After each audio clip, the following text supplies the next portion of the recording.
you have Tannehill in the same game and they can't do anything with this offense against a Denver defense that is not that good, folks. That's the thing. They just lost Bradley Chubb, and now their coverage people, Chris Harris is legit, but you go to beyond Chris Harris, there's nobody else there. So Tennessee should have put up a little bit more points today than 0 against Denver.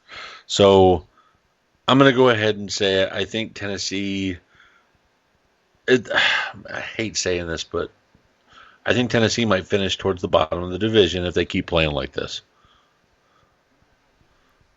Like, what's their record? What are you seeing here? Bottom of the division. Are we seeing 6 and 10? Are we seeing 4 to 6 wins? That's it. I just don't see it because Indy's good. You have freaking the Texans that just went in the Chiefs and Kansas City. That was a good game, by the way. We're going to get to that one next. I think we need to go to that one. And Jacksonville's still a solid team. They're going to be an 8-8 team. I think Tennessee is going to be lower because of the fact they're coaching. They're coaching and their quarterback. It's been this static line. Let's be real. Indy is a huge surprise, playing with their nuts on fire right now. And said they're going to fall down to the back of the division. That's what everyone was doing. I believe I did say that Jacoby Brissett was above average and could be. Yes, you did. A viable I'm talking about the major analysts. Like a lot of them on NFL Network and ESPN wrote them off. Oh, I'm not saying. Yeah, I mean, if there's one lady out there that stood by them through thick and thin, Miss Julie Voigt. Props to you, my God, ma'am. yes. You preached at the top of the mountaintop for Brissett. Yeah, I'm sorry. Houston walked into Kansas City and beat the Chiefs. Houston walked into Kansas City and beat the Chiefs back-to-back weeks. So, 1, the Texans and the Indy looks that good. 2, the Chiefs look very beatable now, folks. That defense is not good. They lost a lot of people in injuries in this past offseason to try and pick up guys like Honey Badger, who gave up multiple fantasy touchdowns. Tip. And I am an owner of this guy. I put him on the trade block today. It's time to move on from Patrick Mahomes, especially if you have another quarterback option like Aaron Rodgers. I think their arrows are on opposite trajectories. Yeah. Yeah, I mean... Mahomes is experiencing Rodgers' last year's season. He's still going to be good because he's a... I've said it before. Watch his tape. He is the next Aaron Rodgers, capable of that. We'll see if he gets there because, it takes time. It's he's showing flashes. It takes consistency, but he's going to have a good year. Aaron had a good year last year. Let's not mistake it. But he is now experiencing, and the Chiefs are experiencing what we just went through last year. So it could be rough on them because they don't have a defense just like Aaron didn't. So I think right now that is what I would say. If Dylan were here, he might say different. And you'll have to tune in on Tuesday to find out. Yeah, we'll find out. On Fantasy Files. He might be listening. He might be trying to choke me through Skype later, but whatever. Yeah, because we bugged him so many times today to try to get a hold of him. I wanted to make sure he wasn't hurting himself after the Philly game. Yeah, I was worried about him. Breaking news, just saw this. Will Dissly not only had an Achilles problem, he tore his Achilles, so it looks like he's out for the season, Jay. Oof. It's a good thing I still have Kittle. Yeah, I don't know why you didn't play him. I did. Dissly. He was my flex. Okay, I'm just making sure because Kittle should be in your lineup every week if he's not out. He was my flex. But I had 2 running backs and a receiver hurt. Yeah. Well, okay, I ended up having to play. I had to play frickin' Ronald Jones, who got me like 7 points. Julie Voigt is kicking my ass, and I think she's going to kick my ass this week. I'm getting my ass kicked by Average Joe's Gymnasium right now because Amari Cooper got me 0.8 points. 0.8 off, and guess who sat on my bench that I tried to play at 9:30 this morning, but I couldn't.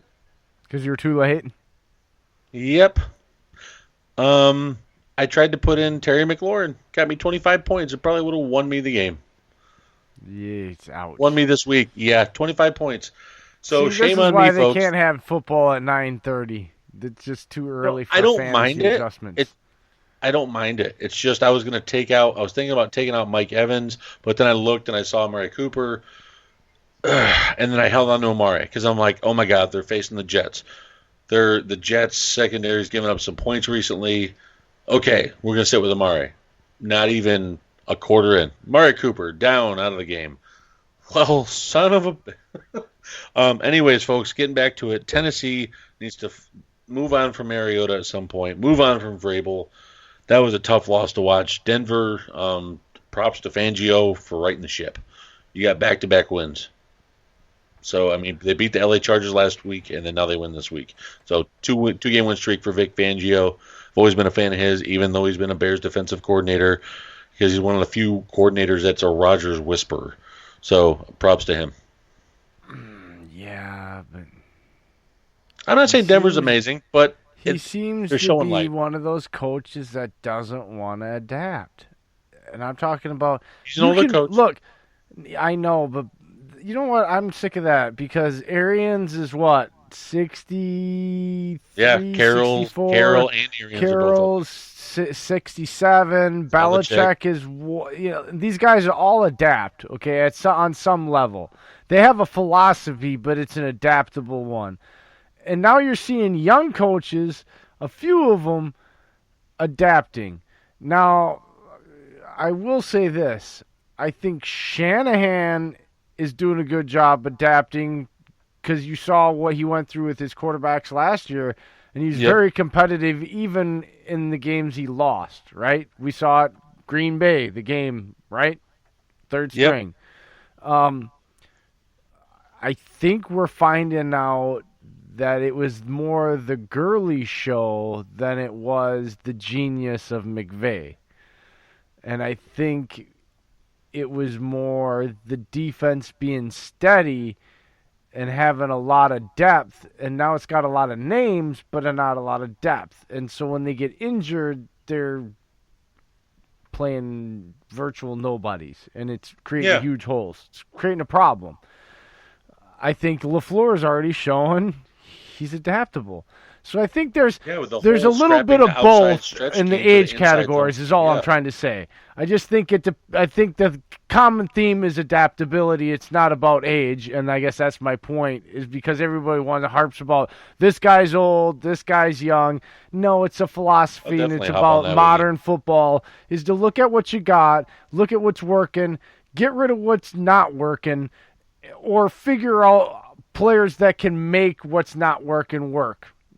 Simple. It's not rocket science, but coaches seem to beat their head against walls. Well, moving on to another game as well. A coach we talked about a minute ago that I think should get let go. I'm sorry, Atlanta's too good of a team, and they just got beat by the Cardinals. I know it was an away game for Atlanta, but still, you got one of the best offensive arsenals across the board, and you can't even get enough points to beat Arizona, which gave you more than enough chances. You had more 3-and-outs than Arizona did, which is really surprising. I think Dan Quinn needs to get let go. And if I see Matt Ryan have one more bad game in the first half and then just tries to come back in the second half, I don't know. Maybe Atlanta needs to move on. Ryan's a different type of cat, man. He's hard to judge. Exactly. He's just... that team has got so many... It's like, you can't just go, well, it's got all these great toys, but the offensive line sucks. He's got a solid offensive line. He's got solid running backs. They overpaid Freeman, but he's a solid, above-average back. And it doesn't work. I don't know. It doesn't make sense. And the defense, the reason Quinn should get fired is because the defense, since he's been there, has been terrible. And he's supposed to be a defensive guy. And he took over this year as a defensive coordinator. That's what makes it sad. That's the reason you let him go. The offense has had several different coordinators. Other than Shanahan, they've all been busts. They've all been just terrible. They should have tried to keep a hold of Shanahan. That was a mistake because they probably could have done something in another year or two. But it is what it is. Yeah, another thing, just like Tennessee. You have talent across the board in Julio frickin' Jones. And then you have Sanu and Ridley as 2 and 3. Sellers then? Do they become sellers? I think they might. I mean, you have to think so. Also, I think another big problem of it is Thomas Dimitroff. That GM, I have never been a big fan of his. I didn't like Takk McKinley coming out of the draft, and I'm glad Atlanta got him because I know Green Bay was rumored to want him, and I didn't want him. He's really hit and miss. Vic Beasley had one amazing season and then just been nothing since. Undersized. Very undersized. Yeah. He should be a stand-up kind of a joker linebacker in a He has the speed to do it. He could do it, right. Yeah. But they keep playing him as edge rusher. Yeah, he's just hand in the dirt. Even as a stand-up edge rusher, he is just look at the way he's built compared to other guys that rush from the edge. He's built like an Eric Kendricks from Minnesota, which stands up and is like a joker linebacker in a 4-3 and is great at it. Yeah, that's my point. I don't know. Adaptability. Dan Quinn. I made a point last night when Dylan was on. Jay that's the word of the year. Yeah, adaptability is the word of the year. But no, I made a point about Dan Quinn. Dylan brought up that he was there when Legion of Boom was happening. No, Gus Bradley, and I corrected him on this, was the originator of the Legion of Boom. He left and went to Jacksonville. Dan Quinn was just there. He didn't help create it. That's the thing. He was there. So when he was the defensive coordinator and they were still kind of in their glory days, right before the Legion of Boom kind of went poof and disappeared, that's when Dan Quinn left town and got in the getting when the getting was good in Atlanta and hired him as a coach. If he waited another 2 years, he wouldn't have been a head coach.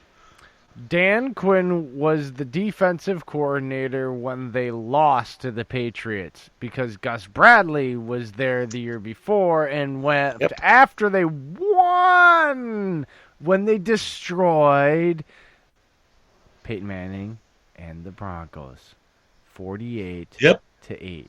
God, that was such an ass whooping. Oh my God, it's one of my favorites. Like you said, then he went to Jacksonville. Dan Quinn took over. They should have lost. They shouldn't have been in that Super Bowl. Let's be clear about that. So then Dan Quinn probably would have never got that job if it wasn't for frickin' Ha-Ha Clinton-Dix getting his feet stuck in the mud and just a guy just making a terrible mistake. I'm not saying his name because I'm not bringing it up because I think people treated him absolutely terribly. I'm not kidding here. I'm absolutely serious. It was a terrible mistake, and a kid that was probably, I think he was 23 years old and probably the biggest moment and just made a dumb mistake, and we had the world go off and treat him like it was the end of the world. At the end of the day, it was a game. So I'm not mentioning his name, but you know what I'm talking about, folks. Yeah, I hear you, Jay. I'm just ready to move on from that Dan Quinn era for Atlanta. You went from one play deciding a Super Bowl in that pass play getting wrecked by Hightower for the Patriots. And if they had ran the ball 1 yard, pretty sure they could have got it with the way Patriots defense was playing. But nonetheless, they end up going divisional, lost the next year, and then disappearing the last 2 years. And now it looks like you're disappearing this year, too. So I'm ready to put the fork and the dagger in the Falcons Dan Quinn era, especially so I'm not saying try to say Ryan's old, but he's up there, and his offensive line has been atrocious before this year. The past 6 years, he has been pelted nonstop. He is the Deshaun Watson of the NFC. He was hit talked about this so before, much. Dave. Not every quarterback's 38, 40, 42-year-old quarterback in this league. Plenty of these guys leave by the time they're 35, 33, 34.